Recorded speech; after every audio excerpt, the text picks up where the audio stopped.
धरणीधर नामक एक साहूकार था। नरसिंह जी उसके पास केदारा राग गिरवी रख आए थे। उसने 2 ब्याह किए थे। उन 2 स्त्रियों में बड़ी वाली भगवत भक्ता थी। उसने आपसे बार बार प्रार्थना की कि मुझे भी श्याम सुंदर के दर्शन करा दीजिए।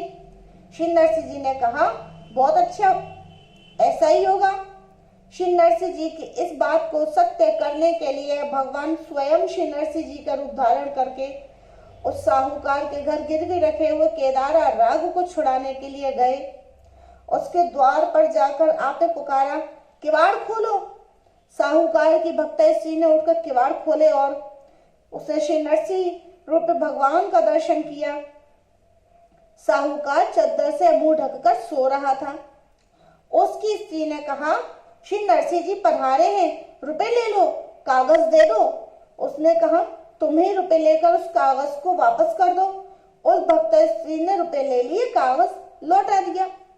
इस प्रकार भगवान ने गिरवी रखे हुए केदारा राग को रुपए देकर छुड़वाया और रुपयों की रसीद तथा गिरवी पत्र लाकर श्री नरसिंह जी की गोदी में डाल दिया। उसे देखकर ये अत्यंत प्रसन्न होकर उमंग पूर्वक केदारा राग गा उठे।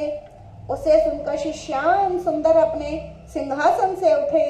नुपुरों की झन झन ध्वनि करते हुए श्री प्रभु ने श्री नरसिंह जी को पुष्पहार पहना दिया। उपस्थित सभी भक्त लोग भक्त और भगवान की जय जयकार करने लगे। इस प्रत्यक्ष चमत्कार को देखकर राजा इनके श्री चरणों में लिपट गया और उसने अपने हृदय में भगवत भक्ति के भाव को दृढ़ता से धारण किया। इससे द्वेषी दुष्ट बहुत लज्जित हुए। एक ब्राह्मण ने अपनी कन्या की सगाई करने के लिए अपने पुरोहित को भेजा। उसने बहुत से ब्राह्मण बालक देखे, परंतु उसे कोई पसंद नहीं आया। इसी बीच किसी ने उसे बताया कि श्री नरसिंह जी ने भी एक सुंदर बालक है, उसे भी देख लो। उसे देखते ही पुरोहित जी उस पर रीझ गए, परंतु तुरंत ही उन्होंने झोली से अक्षत निकालकर तिलक कर दिया। श्री नरसिंह जी ने कहा, लड़की के पिताजी तो धनी मानी एवं प्रतिष्ठित व्यक्ति हैं, इसीलिए मैं उनसे विवाह करने योग्य नहीं हूँ। उस पुरोहित ने कहा, अजी श्री भक्त जी, आप कैसी बात करते हैं? आप तो सब प्रकार से योग्य हैं और श्रेष्ठ हैं। मैंने समझ बूझकर तिलक करके मदन मेहता जी की कन्या से संबंध पक्का कर दिया है। परंतु जब ब्राह्मण ने अपने यजमान कन्या के पिता से ये बात बताई तो सुनते ही उसने माथा ठोक कर कहा, अरे वे तो ताल कूटा निर्धन ब्राह्मण हैं, तूने मेरी पुत्री को कुएं में डुबा दिया। शीघ्र जाओ और तिलक को लौटा लाओ। मुझे उस लड़के के साथ अपनी कन्या का विवाह नहीं करना है। ये सुनकर पुरोहित को महान कष्ट हुआ। पुरोहित जी ने अपने यजमान से कहा, पहले आप मेरे इस दाहिने हाथ के अंगूठे को काटकर फेंक दीजिए, उसके पश्चात आप ये कहिएगा कि तिलक लौटा लाओ। आप जरा सोचिए तो, जब मैंने सोच विचार कर तिलक कर दिया, फिर अब कैसे कहूंगा कि वापस कर दो।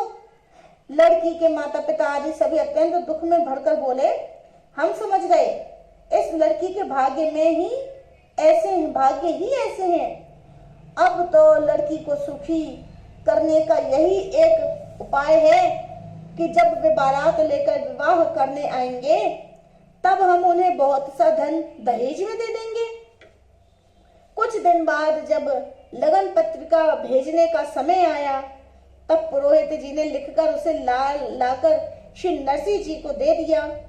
आपने उसे देखा भी नहीं, उसे एक ओर डाल दिया। दैनिक नियम अनुसार करताल बजाकर कीर्तन करने लगे। विवाह माघ शुक्ल पंचमी के केवल 4 दिन शेष रह गए।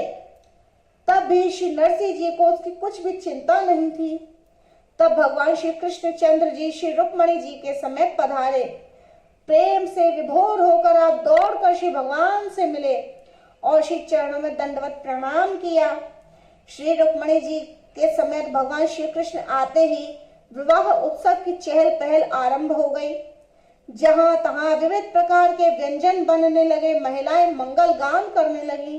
घोड़ी पर वर को चढ़ाकर नगर में भ्रमण कराया गया। उसके बाद ज्योनार हुई, जिसमें असंख्य मनुष्यों ने आकर खूब अच्छी तरह से भोजन किया। सामान घट जाए, नरसी की हंसी हो जाए, इस विचार से ब्राह्मण लोग भोजन करके पारस के नाम पर गठरियों को बांध कर ले जाने लगे, परंतु सभी वस्तुएं भंडार में इतनी भरी थीं कि उनमें समाती ही नहीं थी। इसके बाद मुक्ता मणिरत्न जटित हाथी, घोड़ा, ऊंट, रथ और पालकी आदि वाहनों से युक्त श्री नरसिंह जी की बारात ने सज धज कर प्रस्थान किया। जब बारात चल पड़ी, तब श्री ठाकुर जी ने श्री नरसिंह जी का हाथ पकड़कर कहा कि आप बारात के साथ चलो, मैं गुप्त रूप से सब प्रकार से देखभाल करता चलूंगा।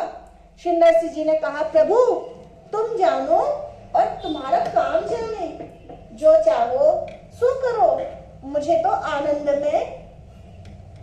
आनंद इसी में है कि आपके इस सुंदर स्वरूप को हृदय में धारण कर लूं और कमर कसकर हाथ में करताल लेकर आपके गुणानुवाद गाऊं।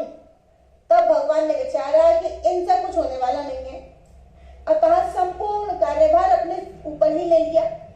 बारात चढ़कर समधी के गांव में पहुंच गई। चारों ओर यत्र तत्र सर्वत्र बाराती लोग शिविर लगाकर ठहर गए। इसी बीच जिसने सगाई की थी, वह पुरोहित बारात देखकर आ गया। वह अपने मन में फूला नहीं समा रहा था। प्रेम विह्वल होकर वह यजमान से बोला, आपके पास जितनी राशि है उससे बारात के घोड़ों की घास का भी पूरा नहीं पड़ने का है। जाकर के देखिए, नगर के चारों ओर बारात ही बारात भरी हुई है। बारात का विचित्र विवरण पाकर बेटी का बाप भी बारात देखने आया। देखकर सबका सब अभिमान दूर हो गया।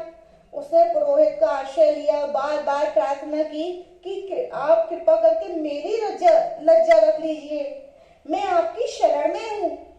पुरोहित ने उनसे कहा, आप सद्भाव पूर्वक श्री नरसिंह जी के श्री चरणों को पकड़ लीजिए और मुझ पर दया कीजिए, ऐसी उनसे प्रार्थना कीजिए तो सब काम बन जाएगा। दूसरा कोई मार्ग नहीं है।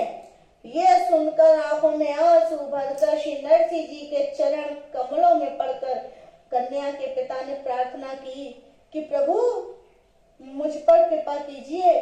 श्री नरसिंह जी छाती से छाती लगाकर मिले और श्री श्याम सुंदर के मुख चंद्र का दर्शन कराया और कहा, आप अपना भार इन्हें सौंपकर निश्चिंत हो जाइए। भगवान श्री कृष्ण ने कन्या पक्ष का सारा कार्यभार श्री बलराम जी को सौंप दिया। बड़े समारोह के साथ श्री नरसिंह जी के पुत्र का विवाह हुआ। घराती बराती सभी भक्ति भाव में विभोर हो गए। श्री नरसिंह जी की